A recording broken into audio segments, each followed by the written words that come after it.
vamos a comenzar con Daniel Remenick de la Universidad de Chile. Gracias, Daniel, por aceptar la invitación.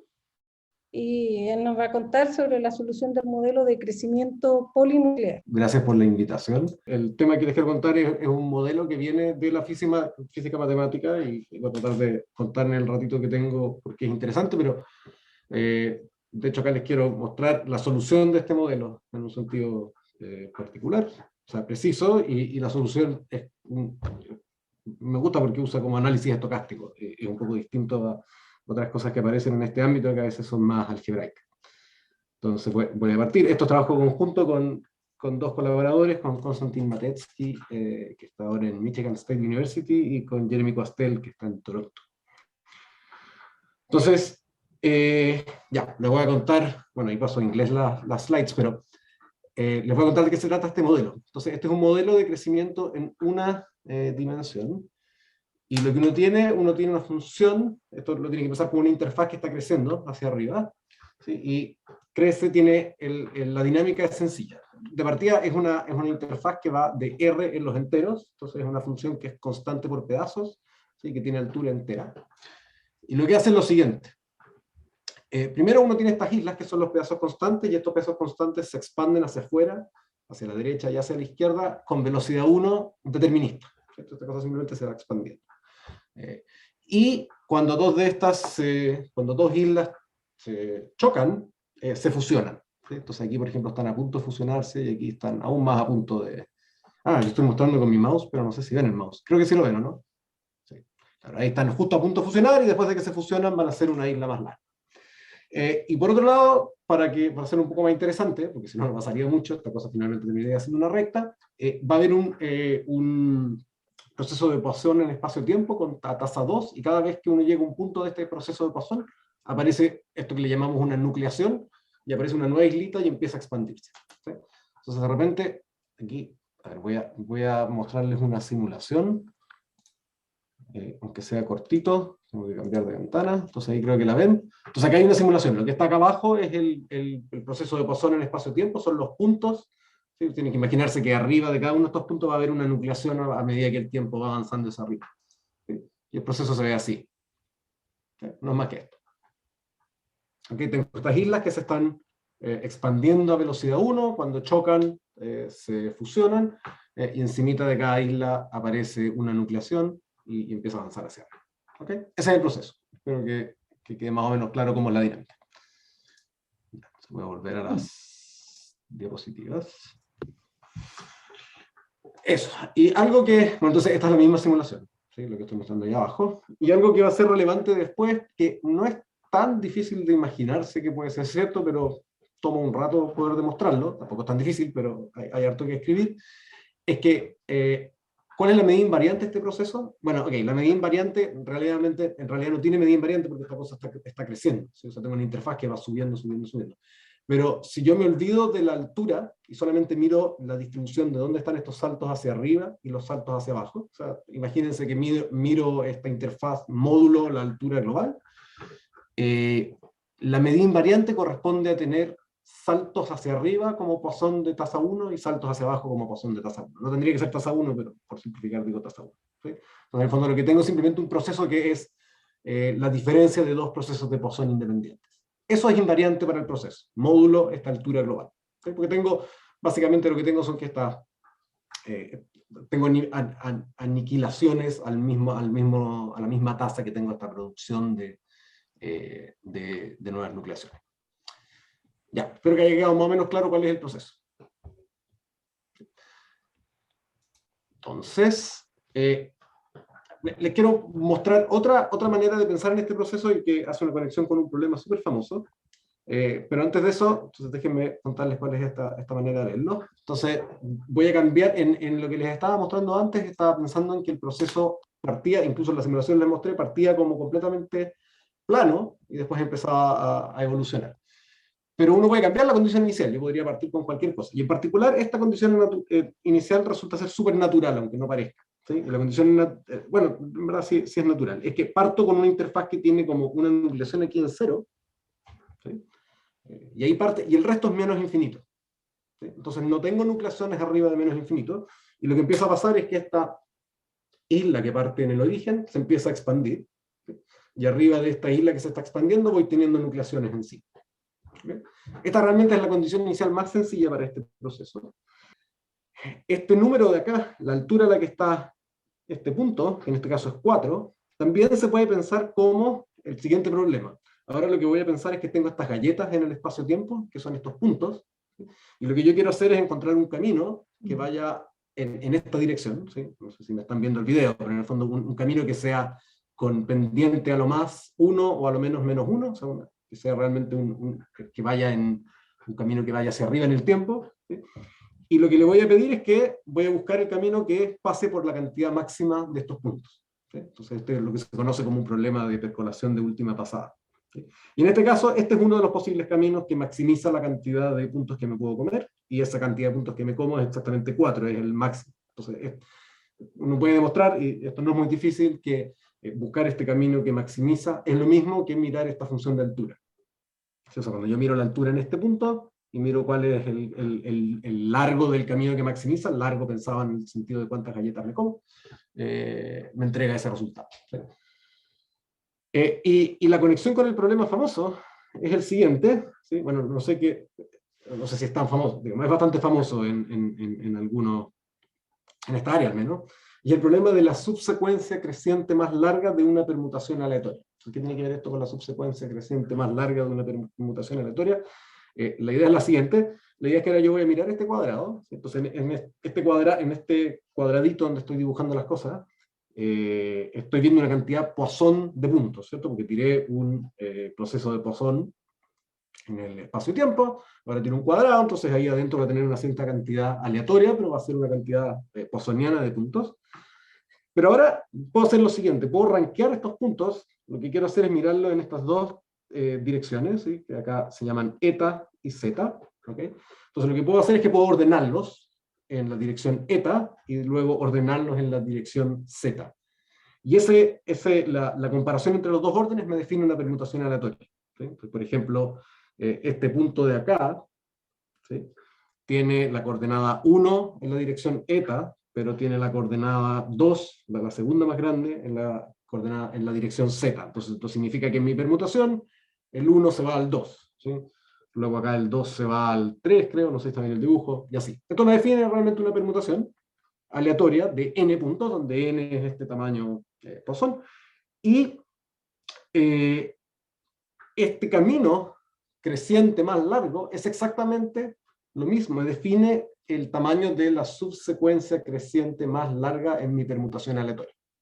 Entonces, de esta configuración puedo definir una permutación aleatoria y este camino es exactamente lo mismo que la subsecuencia más larga de una permutación aleatoria.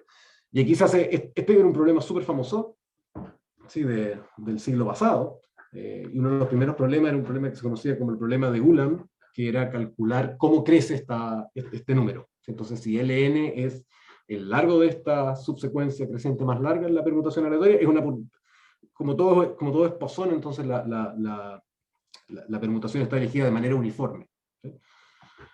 O sea, es una permutación uniforme entre todas las posibles permutaciones de tamaño n, y el problema de Ulam era calcular esta especie de ley de grandes números, ¿sí?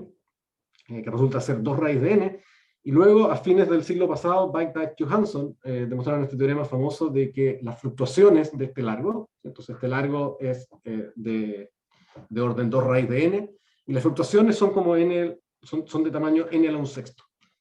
Y si luego divido por n a la 1/6, converjo a esta variable aleatoria que se llama Tracy-Widom GW.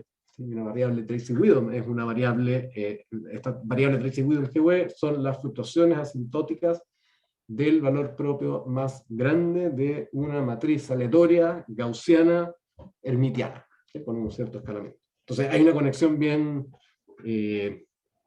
misteriosa hasta cierto punto con matrices aleatorias. Uno hace este problema de la subsecuencia creciente más larga en una permutación uniformemente aleatoria, y ese largo, sus fluctuaciones están gobernadas por las fluctuaciones del valor propio más grande en una de estas matrices aleatorias.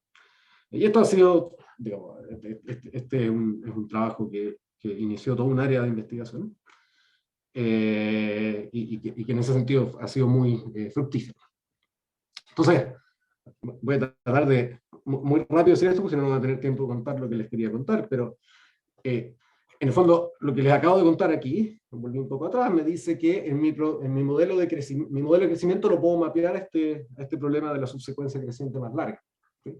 Entonces, en particular, me dice, si uno traduce las cosas, que si yo me fijo, acá hay una simulación de este proceso, que si yo me fijo, por ejemplo, en la interfaz en ese punto, cuando yo la rescalo, ¿sí?, de la manera que corresponda, que tiene que ver con el escalamiento que les mostré antes, esto va a converger a una variable Tracy Widom GV. ¿Sí? Entonces, en este modelo de crecimiento, las fluctuaciones de esta interfaz que está creciendo, cuando yo la centro y la rescalo correctamente, están también gobernadas por este modelo de Tracy Widom GV. Y lo que está escrito acá del proceso 82 tiene que ver con qué pasa si ahora en vez de mirar las fluctuaciones de este punto, miro el proceso completo. Entonces el proceso completo converge a algo que se conoce como el proceso 82, ¿sí?, que es como el proceso espacial que me está describiendo esta interfaz. Y un par de años, como les decía, digamos, uno puede cambiar la condición inicial, entonces un par de años después se pudo estudiar lo que es esta condición inicial plana. ¿Sí? Entonces esta de nuevo, esta es como la simulación que les estaba mostrando antes, pero donde ahora donde la condición inicial es la condición inicial plana. Y en este caso, resulta que si yo miro la fluctuación, de nuevo hay un proceso espacial, que se llama el proceso de IRI1, pero si yo miro un punto, y miro esas fluctuaciones, de nuevo tiene que ver con matrices aleatorias. De nuevo estas fluctuaciones son las fluctuaciones del valor propio más grande de una matriz aleatoria, pero ahora la matriz aleatoria es una de estas que se llama GOE. ¿Sí? Y estas, de donde vienen es que son matrices gaussianas simétricas, reales. Entonces, en vez de ser matrices con gaussianas complejas, hermitianas, a las que les miro el valor propio más grande, ahora miro varios matrices reales, gaussianas, y de nuevo les miro el valor propio más grande. Entonces, este tipo de resultados se han extendido por un montón de otros procesos relacionados y ha sido realmente una fuente de un montón de trabajo de mucha gente incluso en la última década, debiera ser las últimas 2 décadas. Pero lo que les quiero contar acá es un trabajo reciente donde lo que tratamos de hacer es dar una solución. Si no, por el tiempo no voy a alcanzar a contarles, digamos, por qué esto puede ser de interés, pero donde damos una solución de este modelo, ¿sí?, para el caso de condición inicial general, completamente general.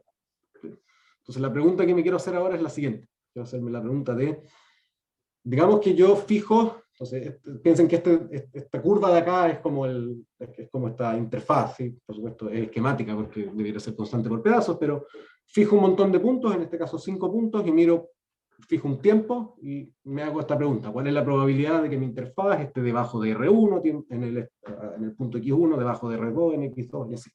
¿Sí? Entonces si quieren, esta es la distribución multidimensional de mi proceso. Y quiero ver si soy capaz de calcular este tipo de probabilidades. ¿Sí? ¿Por qué? Porque si tengo una buena descripción de este tipo de funciones, entonces después le puedo tratar de tomar límites. ¿Sí? Cuando uno toma límites es cuando uno llega a este tipo de procesos como estos procesos EIRI que les estaba contando. O de información de este estilo, si yo lo miro para un solo punto, podría sacar información de quiénes son las distribuciones límite, como estas que les contaba, de matrices aleatorias. ¿Sí? Pero esas de matrices aleatorias eran para 2 condiciones iniciales específicas, esta que les contaba que se llama narrow wedge y esta que es plana, pero ahora lo estoy diciendo en general. ¿Sí? Quiero ver si soy capaz al menos de dar una fórmula para este tipo de distribuciones en general. Entonces, voy a contarles cómo es la fórmula y les voy a dar una idea de cómo se demuestra. ¿Sí? Entonces lo que voy a hacer es que voy a hacerlo para un punto. ¿Sí? En vez de mirar n puntos, voy a mirar un solo punto. ¿Sí? ¿Por qué? Porque es más sencillo. ¿Sí? Las funciones, el caso de multipuntos, las fórmulas son similares, pero son más difíciles de escribir, así que me quedo con un punto. Entonces, en el fondo lo que estoy mirando acá es cuál es la probabilidad de que la interfaz esta que está creciendo a tiempo t esté debajo de r en el punto x. Entonces miro mi interfaz a tiempo t, o sea, en el punto t, x, y miro cuál es la probabilidad de que esté debajo de r. Y la respuesta, todavía no está toda la respuesta, pero la respuesta es que esto es igual a un determinante de Fredholm. ¿Sí? Un determinante, ¿qué es un determinante de Fredholm? Un determinante de Fredholm el determinante de Fredholm, para los que no lo conocen, es como la extensión a infinitas dimensiones natural del determinante que todos conocemos. Entonces, Esto de aquí lo tienen que pensar, ese es el determinante de la identidad menos un cierto kernel, y este kernel piénselo como una matriz infinita, para el que no ha visto determinantes de Fresnel. En vez de ser una matriz, es una matriz infinita, ¿sí? Pero indexada por los enteros, en realidad es indexada por los enteros mayores que R, que es como aparece esa, es de la manera en que aparece el parámetro RS. Entonces tiene la forma de un determinante, y si les quiero contar quién es cómo se arma esta fórmula, les tengo que decir quién es ese kernel. Entonces, aquí está el kernel. Por el tiempo no sé cuánto voy a alcanzar a decir de lo que quería decir, pero al menos déjenme mostrarles el kernel y darles una idea. Entonces el kernel se construye de la siguiente manera. Primero necesito introducir dos operadores sencillos en los enteros, ¿sí? Entonces el primero es este de acá, que es este como nabla, que es simplemente una diferencia simétrica, ¿sí? Entonces f de x más 1 menos f de x menos 1. Y por otro lado, este delta, que es como el operador de segunda diferencia discreta, ¿sí? F de x más 1 menos 2f de x más f de x menos 1.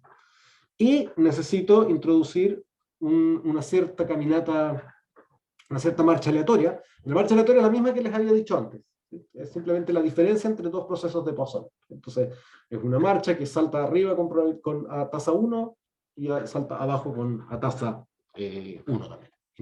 La diferencia entre dos procesos de Poisson. Y en base a estos objetos me voy a armar dos operadores. Me voy a armar este operador P, pero primero me armo este operador que le llamamos P-hit, que lo que hace es lo siguiente, ¿sí? Entonces me dan mi condición inicial, el H0 que está, el H0 que aparece, el H0 que aparece ahí es la condición inicial de mi modelo PNG. Y lo que hago es lo siguiente, ¿sí? Entonces tengo esta condición inicial acá, como en el dibujo, y lo que hago es que parto un proceso, este X, lo parto desde U hasta V, ¿sí? Entonces veo, ¿cuál es la probabilidad de que esta diferencia de procesos de Poisson, partiendo en U, termine en V, pero que en algún momento pase debajo de H? ¿Sí? Y calculo eso, es un cálculo, ¿cierto? Es algo que podría en principio calcular. Tengo un proceso, una marcha simétrica a tiempo continuo, y le pregunto dónde cae, pero aparte le pido cuál es la probabilidad de que pase debajo de este H. Y resulta que uno, en base a eso, se puede armar, no voy a entrar en los detalles, pero es todo explícito, ¿sí? Entonces esto acá me define un kernel, ¿sí? Para cada U y cada V tengo un número, ¿sí? Que es esta probabilidad. Luego lo tengo que componer con estos semigrupos que me armo en base a estos dos operadores, ¿sí? De estas formas medias extrañas, ¿sí? Pero es todo explícito, ¿sí? Estos de acá son, piénsenlos como generadores si quieren, entonces me armé un cierto semigrupo que conjuga estas cosas, pero lo único que aparece adentro, lo único de alguna manera no trivial si quieren, el resto sea trivial, tiene que ver con calcular la probabilidad de que esta marcha le pegue al H, ¿sí? Y esa es la respuesta, ¿sí? La respuesta es que si yo hago esta operación que apenas les pude describir, ¿sí? Donde calculo esta probabilidad de P-hit, y después conjugo por estas cosas que son simplemente, si quieren, matrices infinitas, eso me entrega este kernel K, y después yo meto este kernel K adentro de un determinante y me devuelve esta distribución. Entonces, la gracia de esto es que esto es completamente explícito, ¿sí? O sea, es explícito entre comillas, porque por supuesto depende de ser capaces de calcular estas probabilidades, que nunca las voy a poder calcular necesariamente como una fórmula, salvo en casos muy específicos, pero me da una descripción explícita de estas distribuciones a la cual uno le puede tomar límites. Entonces, después si quiero calcular estos límites que les estaba mostrando al comienzo, estas son cosas donde uno puede calcular los límites, porque estos operadores de aquí, estos que están en verde, son explícitos, ¿sí? Y uno puede sacarle las asintóticas correctas, y tomarle asintóticas a una probabilidad de este tipo, si uno está mirando el buen escalamiento, puede tener la esperanza de que va a funcionar, ¿sí? Y funciona. En este caso, lo que hace es que las marchas aleatorias se transforman en movimientos brownianos, y uno puede calcular este tipo de cosas. Entonces déjenme en los como menos 5 minutos, no tengo mucho rato, pero les quiero contar cuál era el punto al menos que quería hacer. Entonces, no alcanzar a mostrarles la demostración, pero al menos les quiero decir cuáles son los elementos que entran en la demostración. Entonces, lo que sucede es que típicamente este tipo de fórmulas que, como les digo, son súper útiles porque uno puede hacer cálculos con ellas, ¿sí? Y caracterizar estos límites y dar un montón de propiedades de estos límites. Las demostraciones son súper algebraicas. Entonces, en este caso, esta fórmula que yo les estoy contando viene de otro modelo, un modelo discreto, completamente discreto, del cual este modelo PNG es un límite, y este modelo discreto es una versión del modelo de exclusión totalmente asimétrico, ¿sí? Para el cual tenemos unas fórmulas con Konstantin Matetsky que pudimos sacar en base a una serie de trabajos, pero cuya solución es completamente algebraica, ¿sí? Uno pierde completamente la idea, como probabilísticamente uno no entiende mucho lo que está pasando. Pero este modelo de acá, el modelo que le estaba mostrando, es súper bonito, y tenemos ahora otra demostración. Y la demostración es realmente de análisis estocástico, ¿sí? Entonces, okay, no se las voy a poder mostrar, pero les quiero mostrar los elementos que entran. Entonces, una vez que uno conoce esta distribución, esta fórmula, una manera de demostrar que la fórmula es correcta es simplemente chequear que esta fórmula satisface las ecuaciones de Kolmogorov, ¿sí? Entonces, en este caso, las ecuaciones backward. Entonces, ¿cómo uno chequea que satisface las ecuaciones backward? Bueno, tengo que agarrar mi función, la que supuestamente es esta distribución, y bueno, tengo que chequear, entonces tengo que calcular la derivada temporal de esta distribución, y tengo que chequear que eso es lo mismo que aplicarle el generador a esta función, ¿sí? Pero esta función que yo estoy proponiendo es explícita, ¿sí? Y sin entrar aquí en los detalles, pero como es explícita y involucra ciertos determinantes, y uno sabe más o menos calcular cosas con determinantes, hay cálculo para determinantes y qué sé yo, al final uno se da cuenta, muy esquemáticamente, que si yo quiero demostrar esto que está acá encerrado arriba, ¿sí? Si quiero demostrar la ecuación de Kolmogorov, eso lo puedo traducir a demostrar que el kernel, ese kernel raro que yo les mostré, satisface algo así como la misma ecuación, ¿sí? Entonces, de alguna manera, como que se linealiza esta cosa, pasa para la ecuación de Kolmogorov pasa dentro de del determinante, ¿sí? Y para hacerlo súper rápido, la derivada temporal del kernel es explícita, ¿sí? Porque yo les di una fórmula. ¿Sí? Estoy pasando un montón de goles, pero era completamente explícita, yo la puedo calcular a mano, ¿sí? Simplemente de las formulitas. Y después lo que tengo que hacer es aplicar el generador a mi kernel. Y cuando yo le aplico el generador a mi kernel, entonces les pido disculpas por hacerlo así tan apurado, pero solamente déjenme decirles que aplicar el generador al kernel, ¿sí? Que en principio, si uno lo quiere hacer con la fórmula, es enredadísimo. Se puede hacer, pero es súper complicado. Esto se puede hacer simplemente con un poco de análisis, ¿sí? Entonces, simplemente integrando por partes y usando el hecho de que esta marcha que yo puse, entonces acuérdense que este p-hit lo que hace es que les pido si es que va a pasar debajo. Calculo la probabilidad de que esta marcha especial pase por debajo de la condición inicial, pero esta marcha es la que me define esta especie de medida invariante para el sistema. ¿Sí? Y si yo tengo el generador actuando sobre algo que involucra la medida invariante, yo puedo esperar que voy a tener alguna opción de hacer algo, ¿sí? Y lo que termina pasando acá es que, bueno, en general, si yo le aplico a el generador a algo que está integrado con respecto a la medida invariante, eso me debiera dar 0, ¿sí? Por definición de lo que significa ser medida invariante. Pero en este caso hay ciertos términos de borde en esa integración por parte. Entonces, cuando yo aplico el generador, me aparecen unos términos de borde, y los términos de borde son exactamente lo que viene de la derivada temporal, y las dos cosas son iguales. No, la verdad es que me demoré un poco más del otro, no alcancé a contar esto en más detalle, pero espero que haya más o menos quedado la idea de que en este tipo de fórmulas que típicamente vienen de cosas súper algebraicas y que uno pierde completamente la conexión con el problema como probabilístico o el problema físico, en este caso particular que tiene un montón de simetrías, uno puede realmente hacer la demostración realmente con análisis estocástico más o menos básico, aunque los detalles son un poco complicados. Eso, voy a parar ahí. Gracias por la atención. Gracias, Daniel.